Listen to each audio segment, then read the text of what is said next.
Well, this is the Giantex. It's a bit of a dull day, so the lighting's not very good. You can see it's top loader.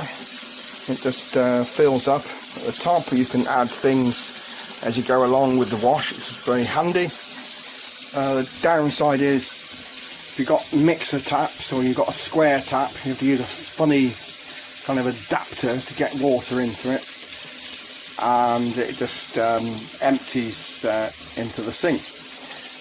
But the great thing about it, it's really light. So when I've finished using the Giantex washing machine, I can actually pick it up and put it on top of the fridge freezer. So it's ideal for the caravan.